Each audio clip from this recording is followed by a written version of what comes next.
Hey everybody, this is Sharon Cusack. She asked me to introduce her today. She's an amazing healer. She's been doing this for decades. Extremely helpful for me. I know she's been doing shockwave therapy for me as well. The amazing supplements that she has too. I actually took Tummy Love earlier today. She has things to like decalcify your pineal gland and to make you feel more love inside of your heart, which is wild when you take it. You almost feel emotion. So Sharon's an amazing healer here in Nanaimo, and she's going to have an amazing chat today about, I think, gut health. Is that the theme today? Wonderful. Inflammation. Thank you very much, Sharon, for all your support the last little while. As you can tell, she has a beautiful tan. She's been away. She's not always this tan. But it's great to see you, and best of luck with your presentation. Thanks, Dustin. Let's give maybe a round of applause for Sharon. Thank you.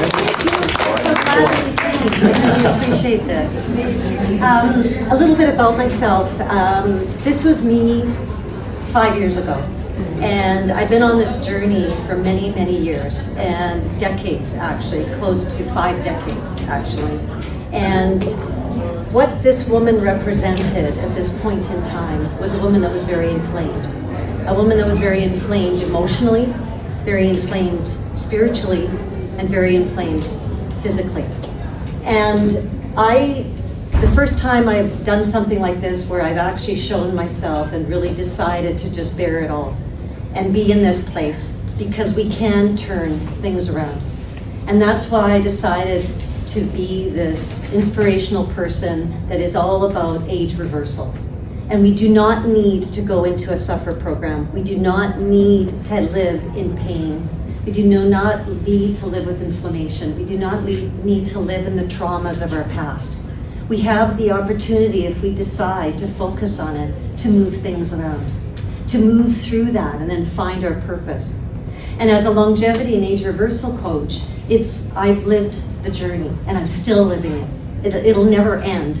And however, I'm really proud of the fact that I ended up doing this. And so today, what I really want to do is I really want to say to you, is aging a sign of unhealthiness?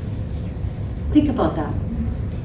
This construct that we have that has to do with aging, where we start getting stiff, we start getting brain fog, we start feeling like we don't have vitality. We wake up in the morning and we kind of drag ourselves out of bed, and we work our entire lives to where we're actually going to retire. And then we retire and we live this world that then we now have suffering, we have chronic pain, we have stiffness. We wake up in the morning and go, oh, wow, my brother says it to me all the time, I'm just happy that I woke up today. Well, let's be excited that you wake up today. So let's reclaim your vitality by understanding the real root causes of aging. What we're going to explore today is we're going to explore the Holy Grail, which is the large intestine. That is the center of all health. And when we look at the large intestine and we recognize the power that it has in regards to how our health is affected, positively and negatively, it is such an important part of our world. And we're going to talk about inflammation, how chronic inflammation creates pain, fatigue, and fast tracks aging. What is inflammation? Inflammation is where the body comes into a place where it's got either a pathogen that is trying to attack, or there's a actual injury site.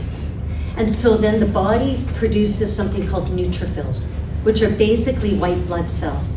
Those white blood cells go in and they try to offset through a free radical approach, where it's an oxidative approach, to help rejuvenate the tissue. But what happens is that those free radicals start spilling out to other tissues, and they actually create oxidative stress in the other tissues, and then those tissues become sticky and they start binding. So the fascia starts binding, the muscles start binding, the tendons start binding. And not only does it start binding, that inflammation is acidity. And we can't be acidic at a homeostatic level. We need to be slightly alkaline at all times. What does the body do to buffer down acidity due to inflammation? It pulls calcium from the bones. Now you have blood-borne calcium. Where does that calcium go? It finds a place to park. And it'll park itself in the joints. It'll park itself in tissues that are bound, that are holding up because they're binding different nerves, like the sciatic nerve. And then those nerves start rubbing on these microparticles of calcium and creating pain. We'll also explore toxicity and scar tissue. When we have toxicity in the tissues, it's actually depleting the body of oxygen. And that scar tissue is clogging up the system. When we don't have a free flow of energy, then how do we have vitality? How do we have radiance? How do we have an inner glow? We can't. It's impossible. And then we want to go do things like, exercise, or like when it snowed here a few months ago or 6 weeks ago or whatever it was, I was out tobogganing with my granddaughter, jumping on this toboggan down the hill. Well, I couldn't do that as this person. I couldn't do that as the person that had a spinal injury when I was 40 and I didn't walk properly for 5 years. I couldn't do that. And I was binding more and more and more and becoming more calcified and more stiff and full of more pain. I couldn't jump on a toboggan and go down the hill. And so I've lived this journey. And now I know, and I want to share it. I want to share it with as many people as possible. Because the fact is that we do not need to live a suffer program. We do not need to live the blockages of toxicity. And we'll also talk about displaced calcium, how that's the silent aging accelerator. Displaced calcium. That calcium decides to park itself wherever it decides to go. And as we age, most people have problems with their feet. So where does the sand fall? In the ocean, to the bottom. It falls to the bottom of the ocean. And so those little microparticles of calcium that are now blood-borne due to inflammation settle into the feet. Then we end up with neuropathy. We end up with nerve pain, we end up with hammer toes, because now you're trapping the circulation. And so then you work all your life for this retirement plan, and then you have problems with your feet, and you want to go for walks and things, and you've got nerve pain in the feet, because the nerves start rubbing on those microparticles of calcium, and it creates stabbing pain. It's not a fun way to live.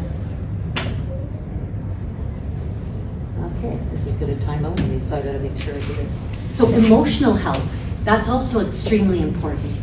If we wake up every day stressed, or we're worried, or we're in fear, then we're dumping cortisol into the system, which is a stress hormone. And that will find a spot to inflame. We feel like we got the weight of the world on the shoulders. Then what do? Is we get knots in the neck, and we get pain in the neck, and we're like, oh, my neck is just so sore and so stiff. Then we go for a massage. And then the massage therapist goes over there and flicks over those knots. And it's like, just dig in there, get that open. And that's what I do too as well, is I do body work that opens up tissues so that then now it can rejuvenate and get proper circulation within those tissues. And then it frees ourselves. It frees our spirit, it frees our emotion, and it gives us energy, because pain depletes us. So how can we have emotional health when we're sitting in a place of pain? Then we get depressed, and then now we reach into the pharmaceutical world for antidepressants, which will create more inflammation. Then we're band-aiding the symptom, but we're not treating the cause. Spiritual health. Aging isn't just physical. Are you connected or disconnected from your soul's path? Now, how can you be connected to your soul's path when you have a blockage within the energy flow? It's very difficult, because we are energy beings. And I hate to break it to you, we are. And so we are light energy beings, our soul's path. We are connected by our spirit. So this dust to dust, well, we do come from dust. And what holds all the particles together, our atoms, our molecules, is our spirit. And that spirit can't flow properly when it's running into blockages. It can't flow properly when we have pain. And we're depleted from the pain within our bodies. Whoops. So common beliefs about aging. What have we been told? Aging means pain, stiffness, and fatigue. You're just getting older. I'm now 60, and I'm just getting older. So I buy into that. Memory loss and brain fog. Well, when our spines are so bound from scar tissue and we have this spine that doesn't function properly, because remember, that is our security, that is our foundation of health, then how is the brain going to work properly when we have toxins being drawn up from the antenna of the spine, and I'll get into that further, through the tailbone and up into the brain. So if we don't have proper circulation in our central nervous system due to toxicity, due to binded tissues that are now binding to the spine, scoliosis is getting pulled all out of whack, medications. We need to get on medications. So I go to the doctor, I'm not on any medications. And they look at me, they're like, you're not on any medications? No, I'm not. Well, why? Because I don't need them. So that becomes another common belief about aging. Poor sleep and low energy come with aging. It doesn't have to. I have more energy now than I've ever had in my life. And this hasn't been my journey. There's been a lot of emotional trauma. You know, I almost lost my life when I was 13. That's when I became enamored with the human body. And then I ended up with hypoglycemia when I was 25. And I would almost go into a coma. So I started diving into naturopathy. Then I ended up having miscarriages. I had staph infection on my uterus. I had a horrible spinal injury.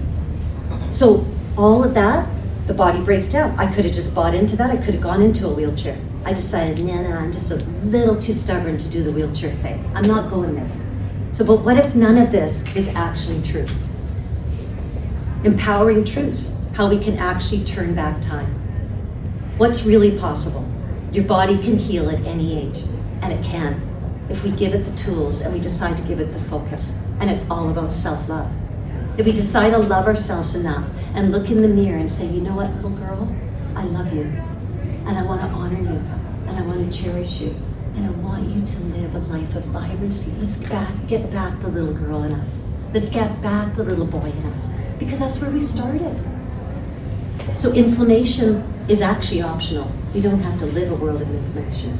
Deepak Chopra has stated that inflammation is the next pandemic, that's what we're sitting at. And if we don't address the inflammation, then we will keep having blockages, we'll keep having brain fog, and we'll keep having poor health and no vitality. Gut health slows aging. So how vibrant our large intestine is, the microbiome within our large intestine. Scar tissue and toxins can be cleared. Yes, they can. Calcium can be redirected. Yes, it can. When the calcium comes out, when I do the body work and the regen machine, that it breaks down those little microparticles of calcium that decided to deposit itself in something. And so what it does is that the body is brilliant. It takes up microparticle calcium that it knew it came from here to buffer down the acidity, and it will go back there and it will build bone. Emotions shape our health. Yes, they do. When we can wake up and we can really truly believe that we deserve this, and we truly believe that we can live vibrancy, and we truly believe that we can live a life full of energy and spirit, and find our journey, whatever it is. I mean, if your journey is to just, go to Mexico 6 months out of the year and just feel like you want to dance on the beach, then go for it. But it'd certainly be nice to dance on the beach without pain and stiffness, and then go home and go like, I need to sleep for a week because I'm all sore. Alignment restores vitality. You can actually feel 10 to 15 years younger naturally. It's absolutely within your reach. It depends on whether you want to focus on that. So what is the holy grail of all health? It is your large intestine. And what is the large intestine's role? It is actually the mother of all organs. So these are pictures. Now, this image right here is a image of a healthy large intestine. 1% of the population has a healthy large intestine. 1%. So these are all the various components. So prolapsing, 2nd degree, 3rd degree prolapsing. Look at here. So now how the heck, it was really interesting because our divine creator created this large intestine. And actually, I think they kind of made some errors in it, but because there's such tight corners around the hepatic flexure and the splenic flexure. That's where poop gets stuck. And when that poop gets stuck and it starts to bind within the large intestine wall, then it starts prolapsing. So this is all caused from compaction. People call it constipation. So they go, oh, it's okay, I have great bowel movements because I go like 2 or 3 times a day, but it's all loose. That is actually constipation. Diarrhea is constipation because the body is held on to so much water and it knows that it's toxic and it blows it out. My intestine looked like this, a balloon sigmoid. I slept on the bathroom floor for 2 years because the fact is I couldn't make it to the bathroom. And it was because of antibiotic therapy when I was 13 with a systemic infection due to an appendix that had ruptured and rotting in my stomach. And when I was 31 due to staph infection in my uterus. And it was all because of my large intestine not functioning properly. So does anybody talk about their poop? Does anybody talk about what a healthy bowel movement is? Not many. So a healthy large intestine is one where you can tell that you have 2 to 3 bowel movements a day that are 6 to 8 inches long, that are, like you're saying, the okay sign, that float like you could jump on them and paddle them down the river. Now think about what your bowel movements look like. Little snaky bowel movements are the fact that the large intestine wall has compacted with so much plaque due to an icky, sticky lifestyle. And that compaction welds itself on, literally welds itself on, and I know from my own personal journey, onto the inside of the intestinal wall. And what it does is that the large intestine wall is only 1 cell membrane thick. It's very thin because the poop comes out of the the toxins come out of the small intestine as a liquid through the ileocecal valve right here, and this is the appendix right here. And it comes out of the small intestine through the ileocecal valve, comes up the ascending colon, around the hepatic flexure, across the transverse colon, and then comes down the splenic flexure, down the descending colon, in through the sigmoid and out through the rectum. And so when you have icky stickiness, so processed foods, sugars, lots of flour products, alcohol, lots of meat, because we're not actually designed to eat meat, because our intestinal tract is super long. The intestinal tract of a carnivorous animal is like 6 to 8 feet long. Our intestinal tract is 30 feet long, right from here all the way to the rectum, depending on how big you are. So smaller frame people will be a little bit shorter. So what happens is that when that stickiness in the large intestine starts welding itself onto the wall of the intestine, is that it starts loosening because the poop comes out, or the toxins come out as a liquid from the small intestine through the ileocecal valve and into the large intestine. So all of these little bulbous structures are called hostras. And so those hostras start churning. And what it does is it actually pulls out the last bit of nutrients because the cell membrane wall is very thin. So it pulls out the last bit of nutrients and the last bit of the liquid and starts forming the bowel movement, starts forming the poop. And that is why the large intestine wall, the colon, is actually only 1 cell membrane thick. So it has these tight junctions that hold it together.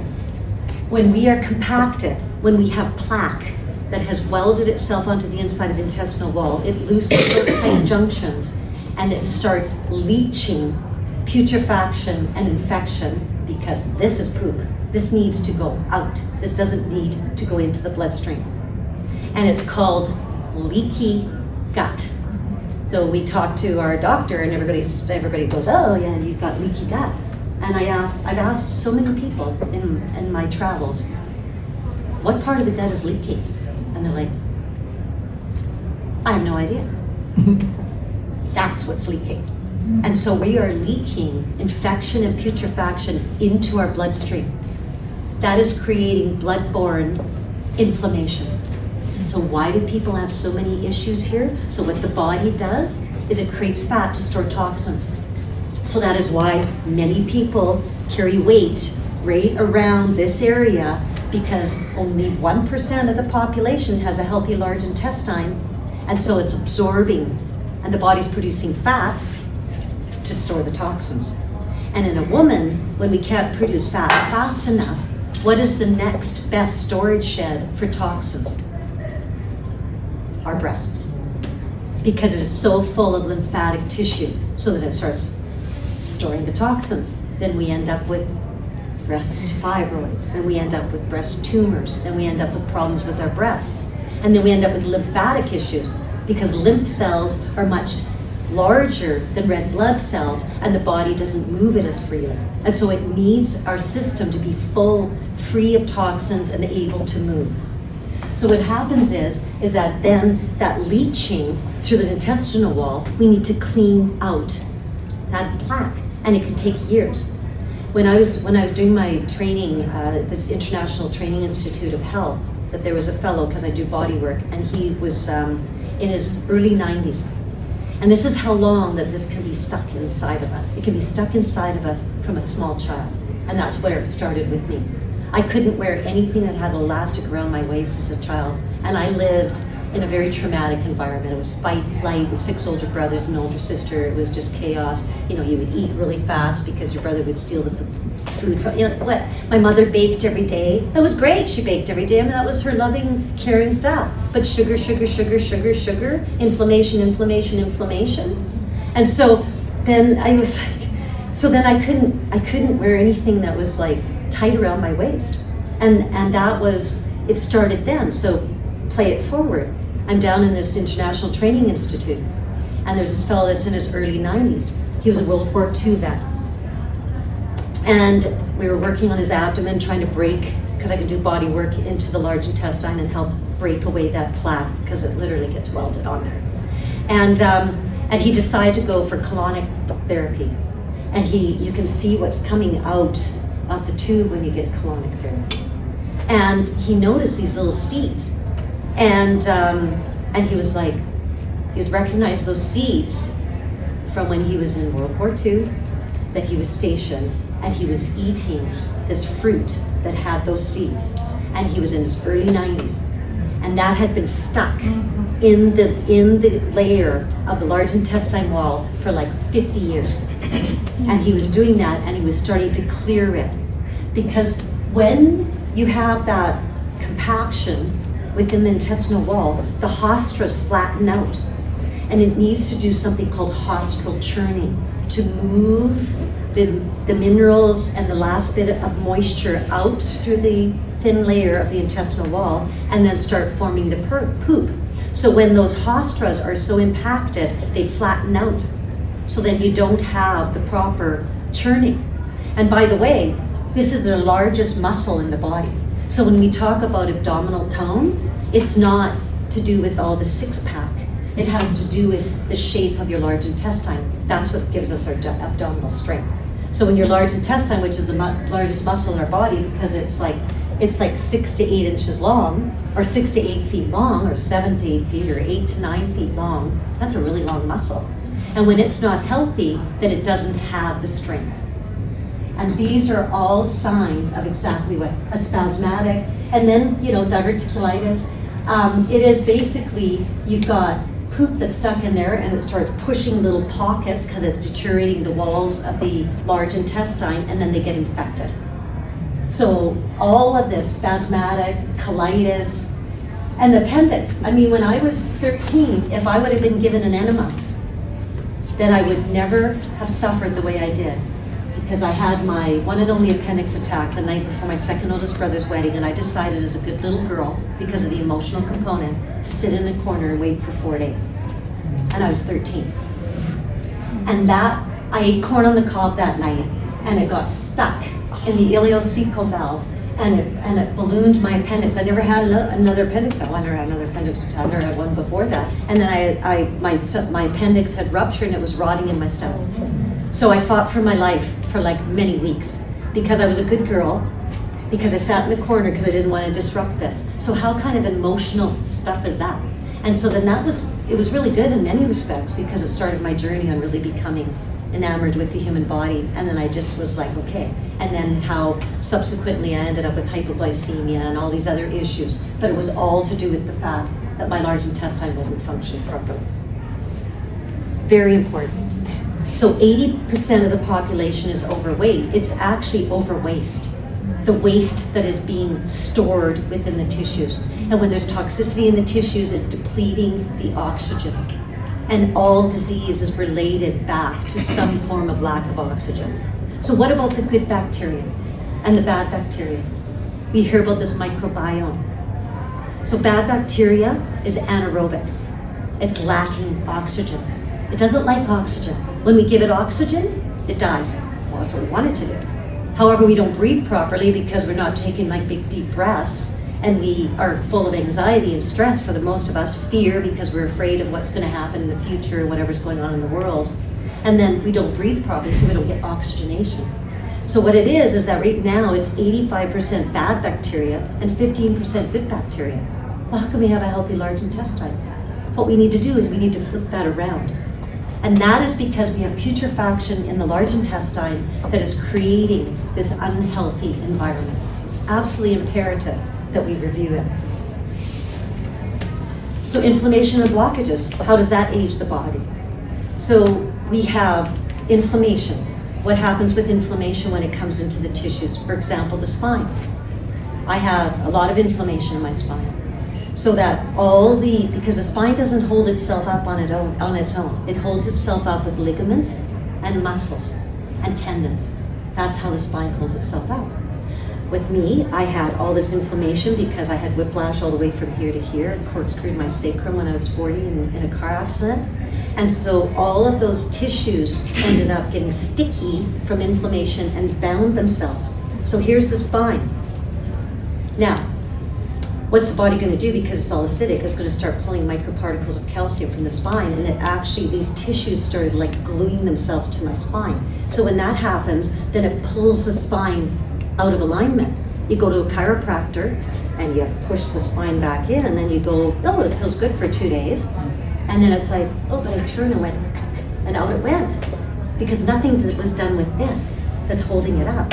So when we open this up, then we get blood to it, we reduce the inflammation, then the little microparticles of calcium that have gone into that get released, goes back into the vertebra and starts building the vertebra again. And building the cartilage and all of the synovial fluid. So it actually starts rejuvenating the spine, and now the spine has circulation. And I ended up gaining 1.5 inches in height.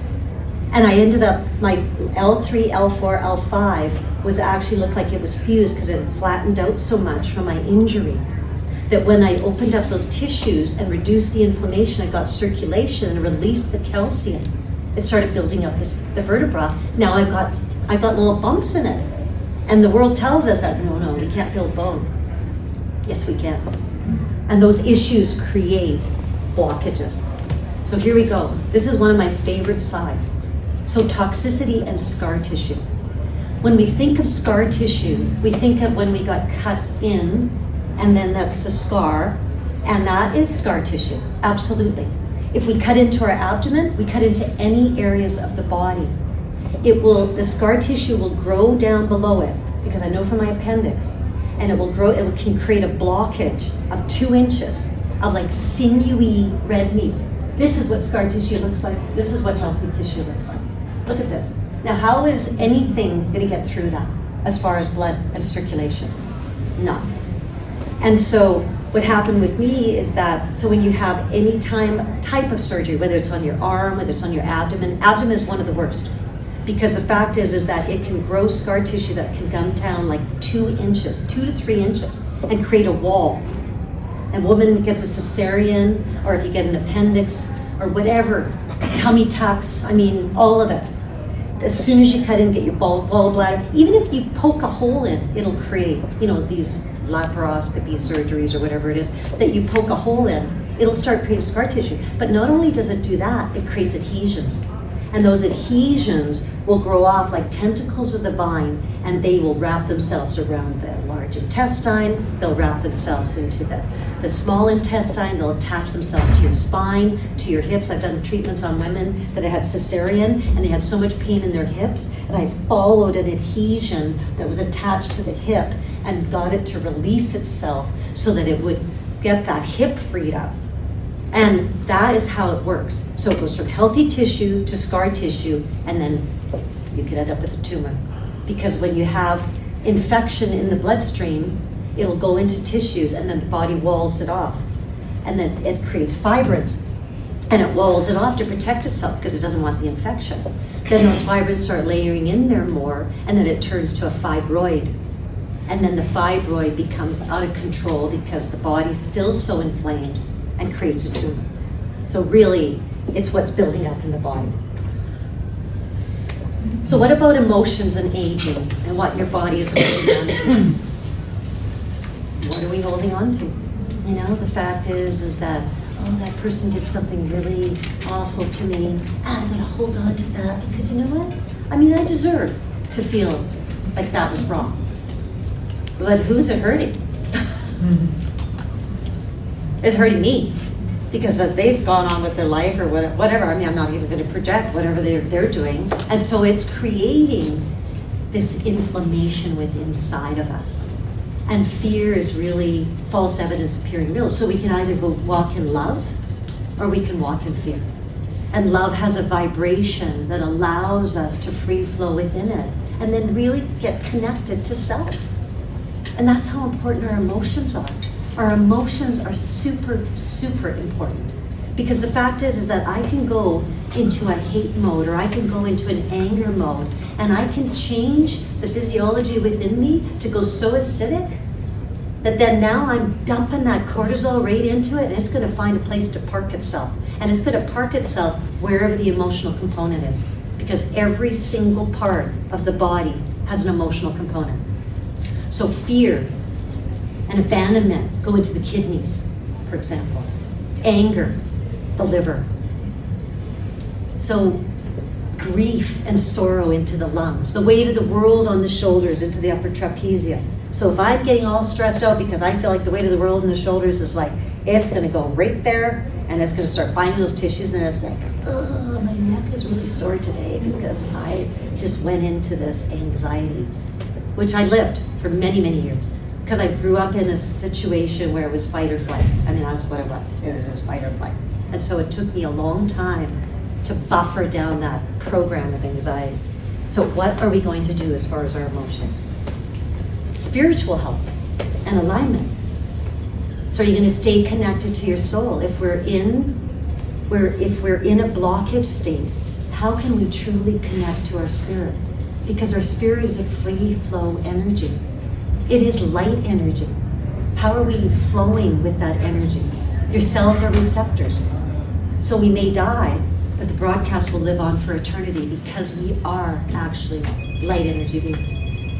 And so that is our infinite broadcast. Our heart, has anybody ever heard of a heart getting cancer? Ever heard of cancer of the heart? Isn't that interesting? Why can't the heart get cancer? Does anybody have any ideas? Constant pumping. Pardon me? It's pumping constantly. Well, that's true, but the lungs breathe. It's got a rhythm of life, correct, yeah. and you can get cancer of the lungs because we can't age our heart. Because the heart is the highest frequency organ in our body. And we cannot get cancer of the heart. Nobody's ever heard of it. I've never heard of it. I've heard of cancer outside of the heart, but I've never heard of cancer of the heart. Because that heart has the frequency. It's love. We can't hate our own heart. We can't be angry at our heart. But we can have grief and sorrow, which resides in the lungs. We can have abandonment and fear in the kidneys. So the bottom line is that we are an infinite broadcast. And that infinite broadcast is like you can go into a room and you can feel tension in the room. You know, there's something off in this room. You know, if there was all love in the room, it'd be like, yeah, let's just go in there. It feels good. But if there's something that's angry or tension, let's talk about the journey of life. This is one of my favorite slides because this is an image of what happens when the sperm meets the ovum. This is something called biophotonic light. It's Curlian photography. And it can capture the biophotonic energy, which is who we are. And this is how powerful we are. Think about that. We start as a light spark. This is called the zinc spark or the nexus spark. So when the sperm meets the ovum, right at that moment of fertilization, right at that moment, there's a spark. And the healthier the ovum is, and the healthier the sperm is, the brighter the spark. So we start off as a spark of light.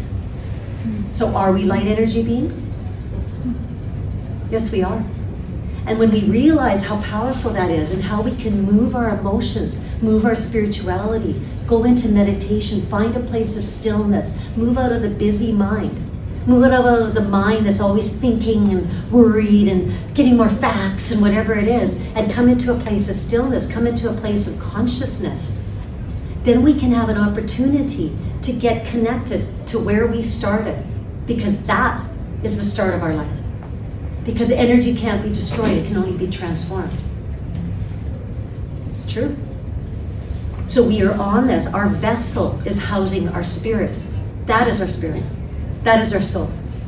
And when we have blockages in the body, and we have blockages due to scar tissue, blockages due to emotional traumas, blockages to do with the fact that our large intestine is so toxic that it's sending inflammation into the bloodstream, and then we end up having heart issues because the fact is that calcium is being pulled from the arteries, creating little cracks. Then the liver starts producing cholesterol to fill in the cracks in the arteries due to the acidity from the inflammation. We have the ability to change that.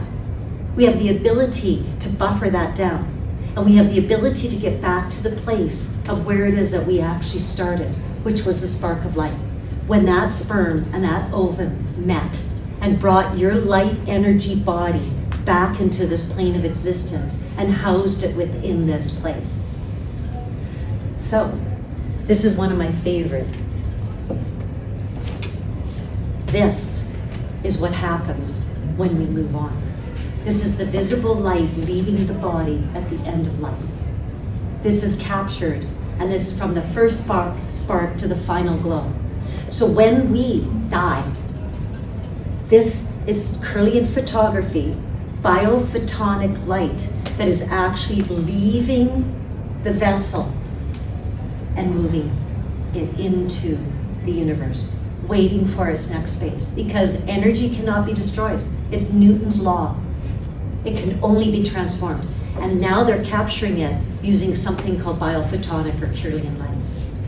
Now, isn't that amazing? So what do we want to do between the spark of light at the beginning of our life to this, to the final glow? Do we want to glow? Do we want to grow with the glow? Or do we want to buffer ourselves down because people would try to suppress us or whatever it is?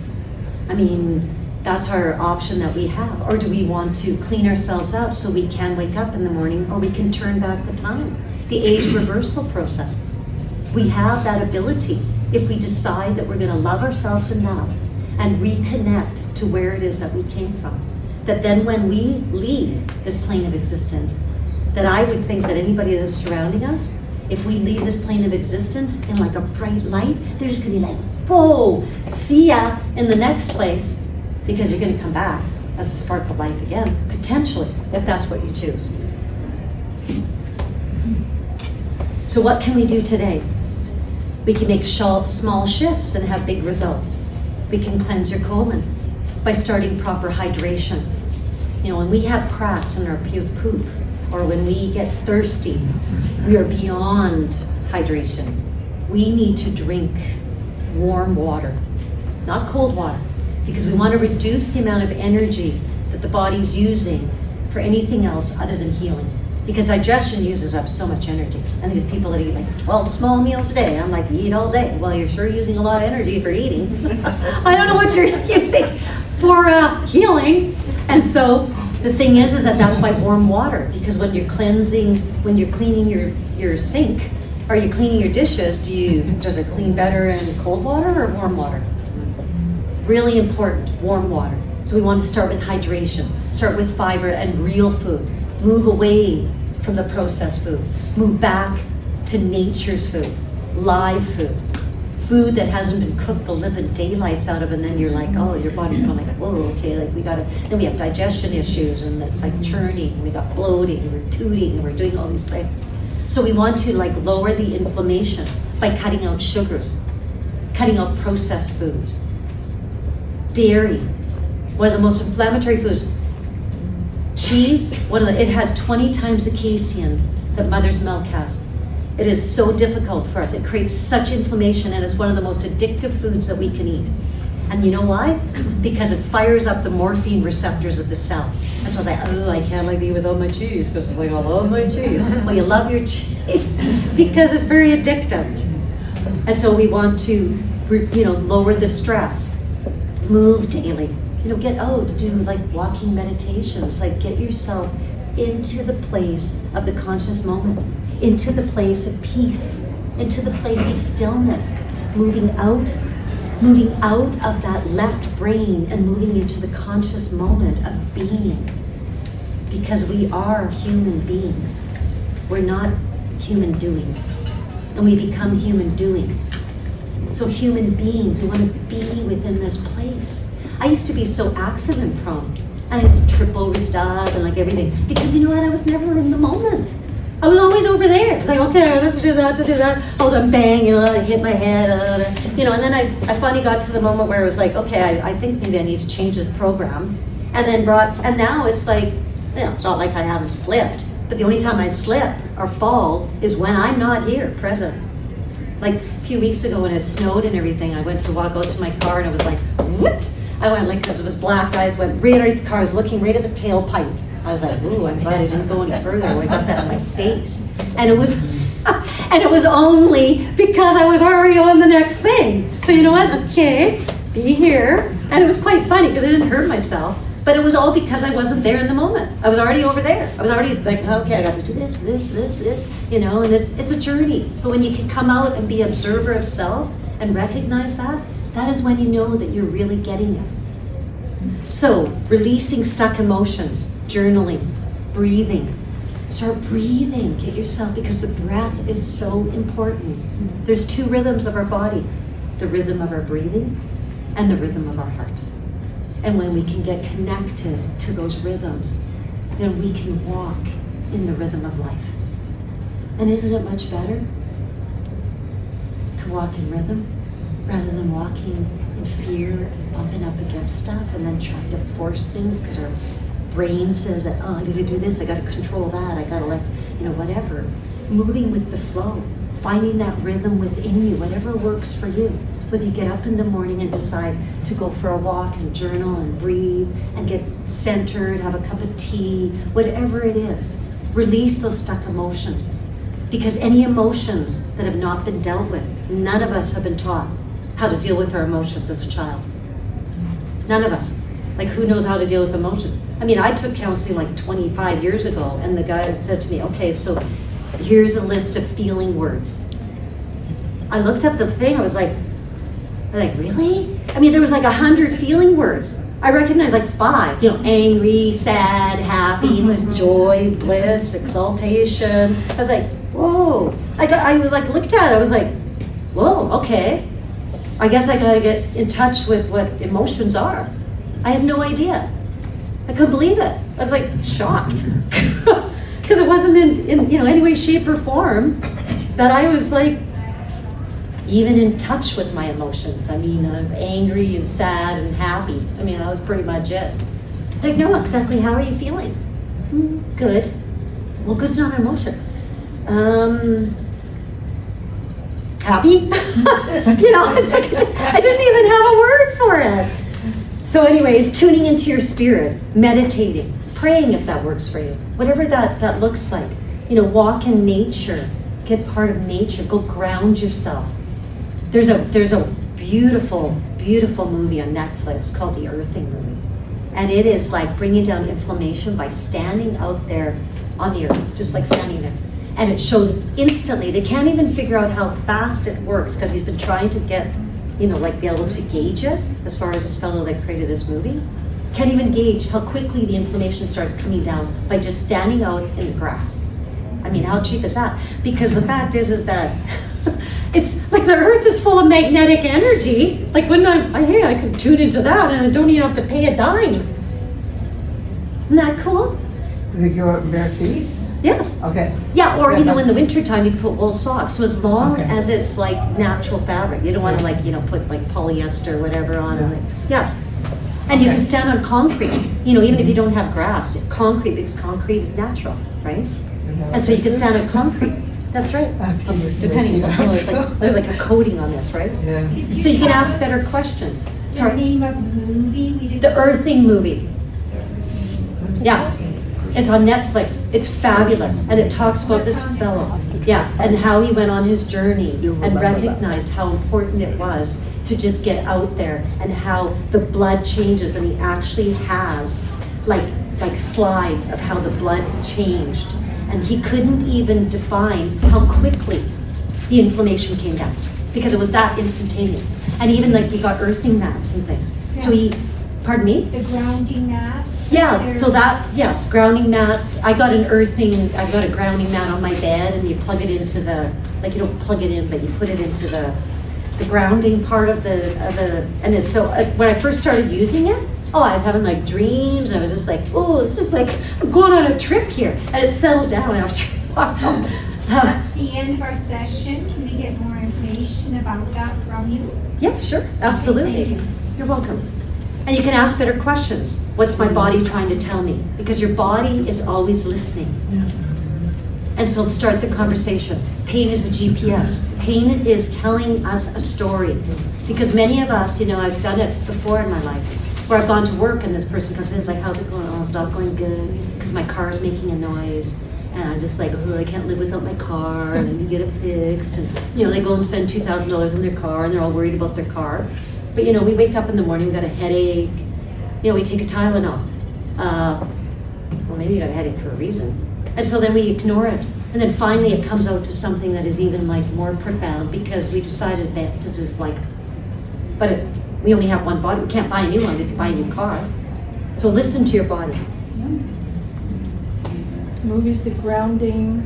What's that? The movie was The Grounding. Earthing. Oh, the earthing Earthing. movie. Earthing. Earthing, yes. Yeah, the earthing movie. So if there's any questions that anybody has, or, if I do these free age reversal discovery sessions, that it costs you nothing, and we can talk about, what it is that can be a strategy associated with your life going forward. And I do an hour. If you want to book something like that, you're more than welcome. You can just take a card. And this is my passion, and it really is. And I've lived this journey from this woman here who had breast implants, who just disconnected from herself because of what was going on in my childhood, and that childhood defined who I am today. I am not sorry for that childhood, because it made me have so much tenacity, they wouldn't believe in it. And it put me on a journey, so that then whatever I advise anybody else to do, I've done on myself through my own healing journey. Because I healed from the balloon sigmoid. I healed from hypoglycemia, and I did it myself. From hypoglycemia that almost put me into a coma. And that was all to do with my large intestine. What was happening with that, with yeast, and the upset of the microbiome. I had 3 miscarriages before I carried my daughter, and it was all to do with my large intestine. And so then I ended up with staph infection in my uterus, another life-threatening infection, where I had antibiotics that were on timers. And then I ended up with a spinal injury. But all along, I was making all these really crazy choices with relationships in my life, because I didn't have the tools. I chose men that were always unavailable, because the fact is that that's all I knew. And we can change these patterns. And that's what it did, is that this beautiful journey that I've been on has brought me to this place where I can stand here amongst you beautiful people and have you listen to it, because we can, like Cher says, turn back time. We can. And it's such a beautiful place when we really decide that we're going to focus and love that little girl inside of us, love that little boy inside of us, and find that authentic you. Find that person that you want to look in the mirror. Take a picture of yourself as a little girl or a little boy, put it on the mirror, and look in those eyes, and you say to yourself, would I want to treat you that way. If you were that little girl sitting in front, would I want to hug you and love you to such a degree that I would want you to not suffer? And get connected to that authentic self, that little child within us. Because when we can start playing with that little child, then we can start freeing ourselves of these blockages, freeing ourselves of all of these things that create us suffering and pain. My oldest client, she's going to be 88 in May, and she started with me 4 years ago. And this woman is the hottest, sexiest, like most beautiful 88-year-old woman. And she goes, I listen to this music, I don't even understand it, but it feels so good. It's like some kind of tribal, like whatever it is. And she goes, it just feels so good. So she dances around her room and everything. And she's done it. She's shed so many of her emotional traumas at the age of 84, 85, 86. Changed her diet, changed her lifestyle, prevented her from having a knee replacement, because she decided to choose to go down a path that was one of self-love and honoring that little girl, and she plays with that little girl, and she started it at 84. It's never too late, ever too late, to decide that you want to make changes. It's whether you decide that you want to do that. Any questions? Thank you. I really do, from the bottom of my heart. I appreciate it. Thank you for coming.